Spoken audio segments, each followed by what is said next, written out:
Ang susunod na programa ay rated G. Ito ay pwede sa lahat ng manonood. Umayo ka, kaibigang Tom Sawyer, maglakbay kung saan mo man naisip.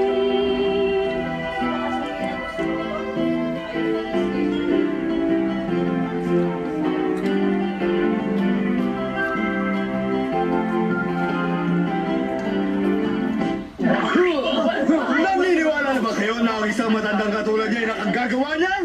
Pwes, mga kaibigan, narito ang katibayan. Nasa harapan niyo ngayon si Tandang Augusto. Isang matandang 120 taong gulang na ngunit nakapagsasayaw pa rin at nakatatalon. Dahil ito sa gamot ni Dr. Bellman na kung tawagin ay ningning ng buhay. Ito'y pinagbibili ng medyo may kamahalan, subalit sinisiguro ko na ang gamot na ito ay mabisa. $5 mga kaibigan, kapalit ng inyong hindi pagtanda. Ginoo, bigyan niyo ako ng isa. Sandali lamang, Ginoo. May sakit ang asawa ko, kailangan kong gamot na yan para ipainom sa kanya. Ganun ba? Makinig kayo sa akin, ano? Kaunti lamang ipainom mo sa kanya. Pinapatak lamang at sinisiguro ko sa inyong gagaling siya. Ilang araw bago ito magkabisa.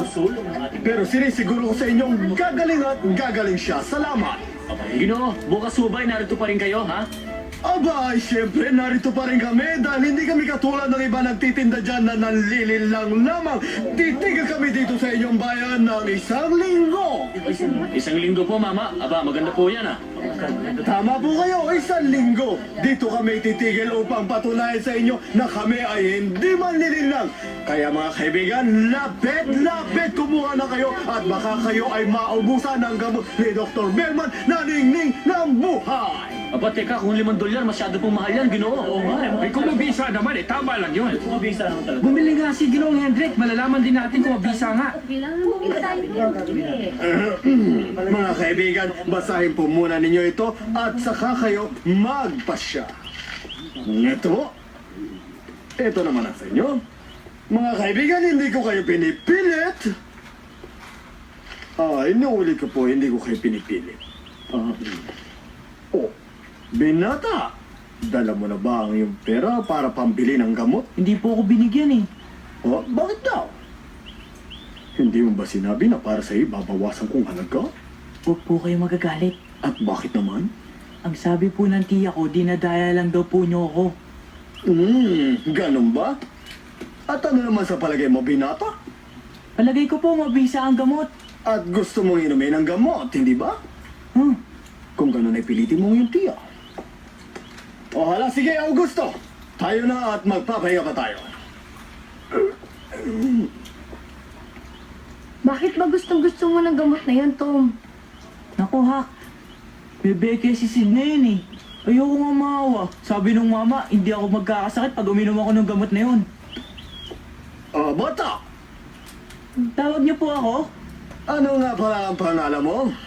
Tom po. Kung gayon, gusto mo ba ng gamot talaga? Opo, talaga po.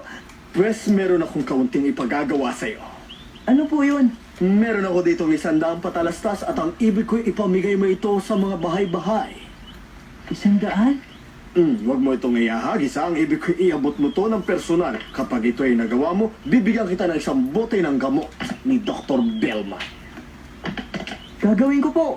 Abay, dapat. Kailangan tuparin mo to kung hindi susumbong kita sa hepe dahil meron tayong kasunduan. Tutuparin ko po.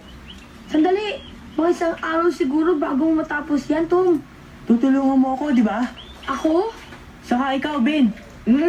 Tutulungan kita. Ibibigay ko sa iyo ang gamot kapag natapos mo ng lahat yan. Opo.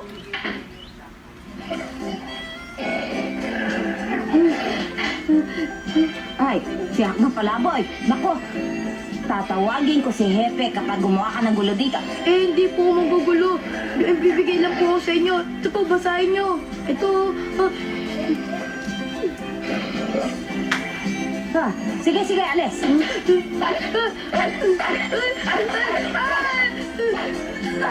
Ay, tulong! Ay! Ma? Ma?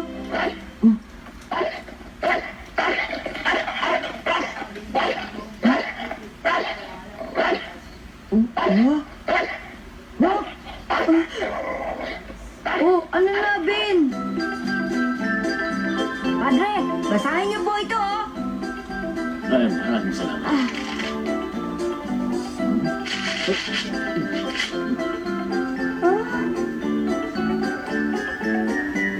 Sandali, Tom. Sandali, Tom. Hindi kita mapapayagan. Bakit ka namimigay ng ganitong patalastas? Ito'y salat sa katotohanan. Tumigil ka na.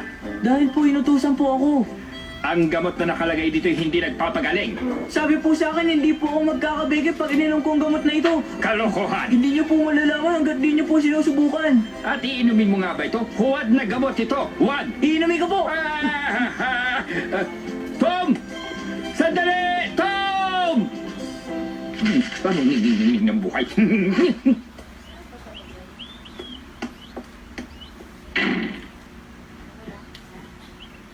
Hoy, sandali, bata.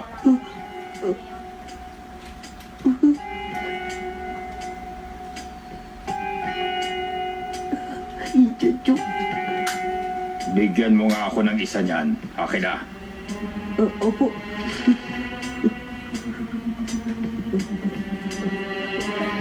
Ito po. Ningning ng buhay ni Dr. Bellman. Patalastas ng gamot.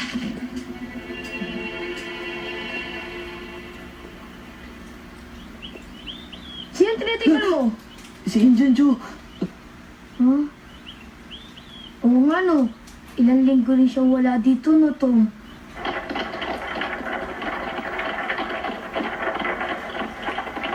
Ma?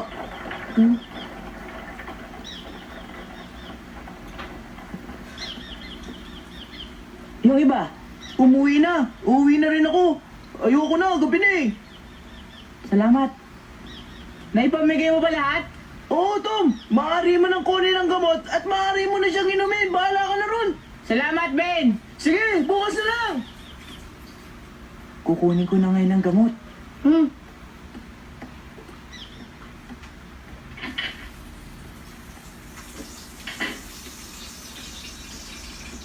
Saan po ang silid nung nagtitinda ng gamot? Sa silid bilang 3. Wala sila dyan. Nasaan po sila? Nagiinuman doon sa kabila. Inuman po.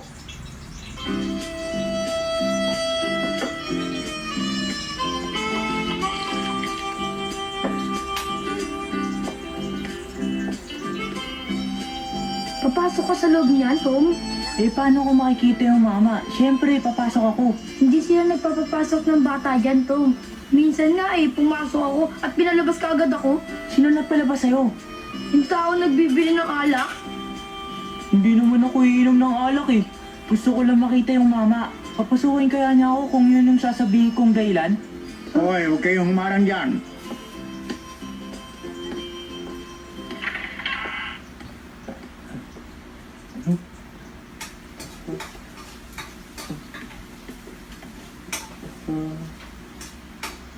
Susubukin ko na rin. Dito na lang ako, Tom. Sige, papasok na ako.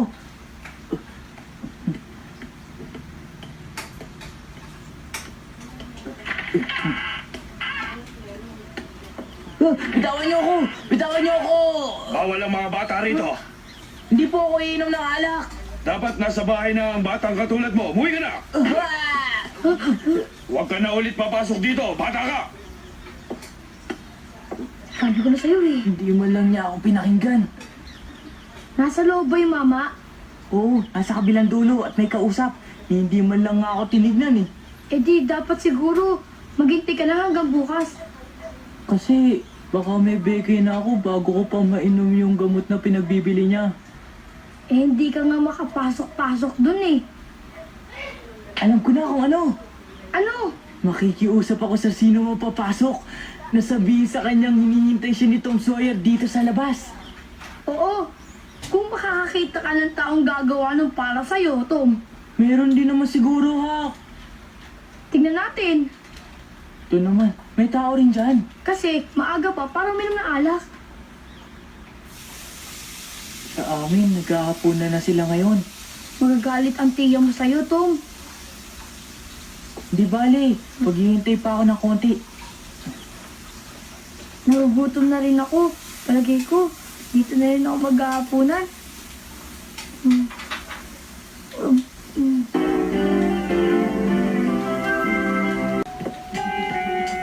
Tama ka. Siya ba talaga ang pakikiusapan mo, Tom? Ha? Sa palagay ko, hindi.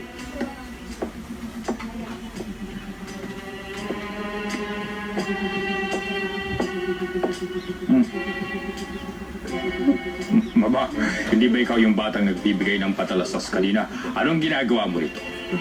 Huwag mong sabihin kabata-bata mo pa ay gusto mo na rin maging manginginom, ha?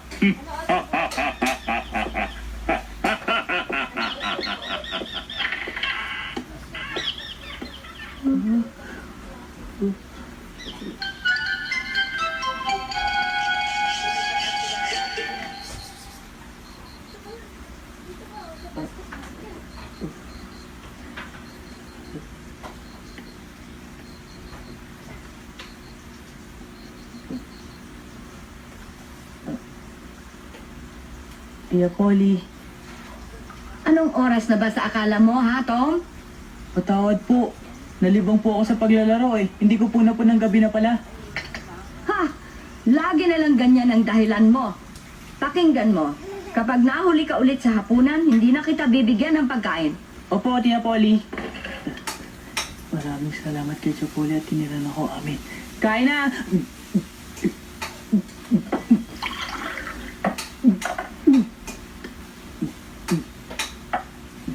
Namigay ka ng mga patalastas, ano? Huh? Ako? Oo, sinabi sa akin ni Joe Harper. Sinabi ko na sa kanya huwag magbibigay dito eh.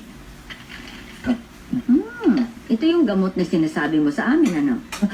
Opo, magaling po yung gamot na yan. Ito pala yon. Mukha namang mabisa. Huwag niyong sabihin magpapaloko din kayo.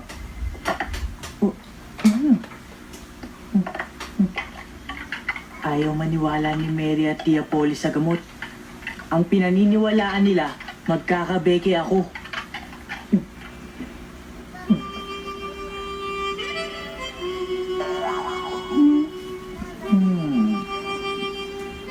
Ayoko nga mamagang ilalim ng tenga ko. Mamamaga din yan kapag nagkabegay ka na. Hindi ako magkakabeke. Hay nako, magkakaroon ka rin kung dito ka matutulog. Hindi ako hihiga dyan ng 1 linggo. Pero mas madaling gagaling kapag nagpahinga ka.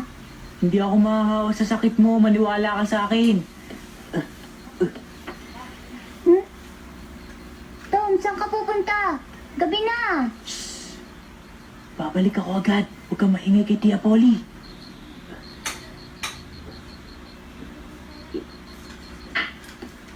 Bakit yata tumagal ka? Pasensya ka na. Pero nakakita na ako ng karapat-dapat na tao. May salbahing tao rin pala dito. Ang pangalan niya ay Indian Joe. Isang Indian? Mukha siyang Indian, ngunit hindi lamang ako nakakasiguro. Pero tinitiyak ko sa iyong ang lahat ng tao dito ay takot sa kanya. Yan ba ay marunong tumupad sa pangako? Sa palagay kayo, darating siya ngayong gabi upang pag-usapan natin ang lahat. Ang tanging gagawin lamang niya ay kuha tayo ng bangka bukas ng hapon. $100 ang hinihingi niya. Huwag kang magbiro. Ito na marahil si Indian Joe.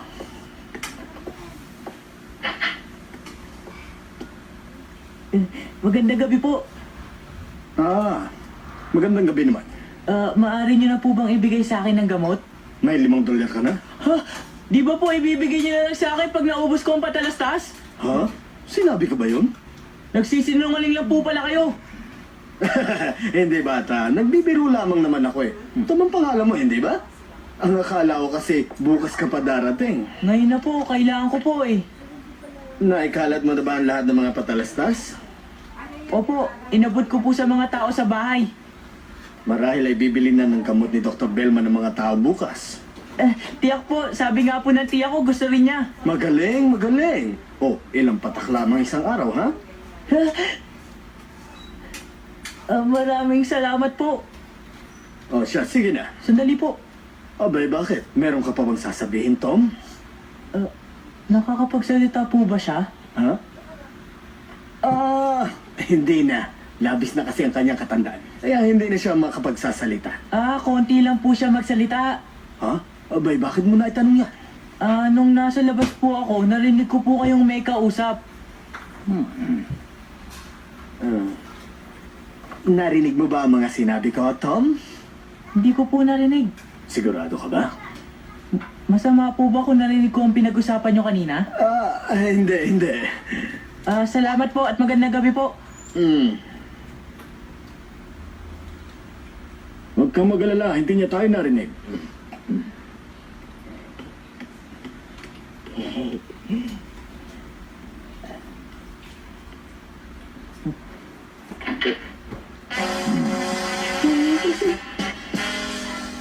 Lagi tayo nagkikita ngayon, ha, bata?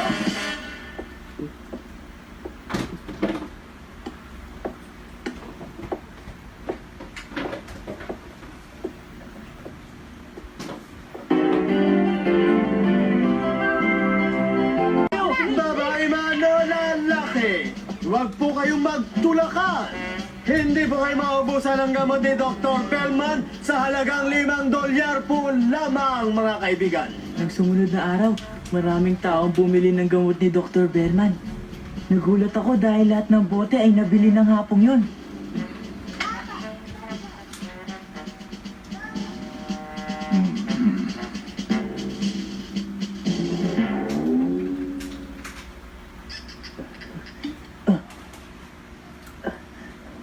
Dami.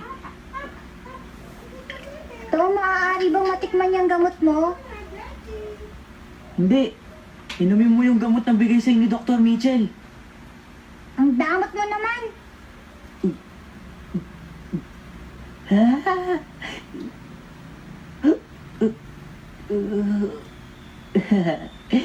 Mabisang gamot to.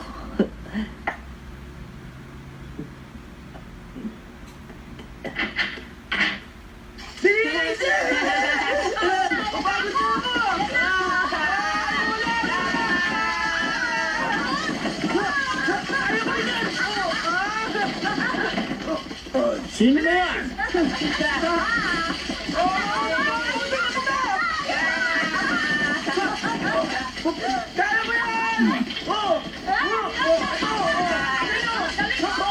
Tumahimik kayo! Huwag kayong magulo!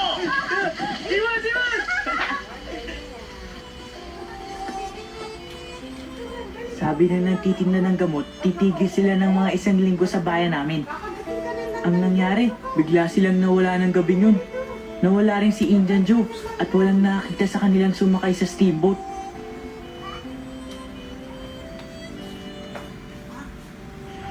Ang hinala ng mga tao ay dinukot sila ni Indian Joe at maaaring pinaslang niya ang mga kawawang mabubuting tao. Pagkaraan ng ilang araw, maraming tao nagsabing hindi raw mabisa ang gamot. Para sa akin naman, hindi ako nagkabeki. Kaya mabisa pa rin. Dali na lang! Hindi na ako makapaghintay! Labas na dyan! Dali! Oh, bakit? Nasa loob pa ba si Tom? Hindi ko na po mapigil! Dali ito! Tom! Tom, lumabas ka dyan! Dali naman! Tom! Tom!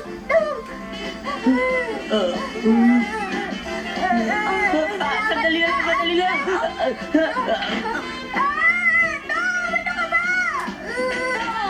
Tom! Dali ako Tom, ano ba? Parang awa niyo na! Pabayaan niyo muna ako dito! Tom! Tom! Hindi nga ako nagkabeke. Nasira naman ang tiyan ko.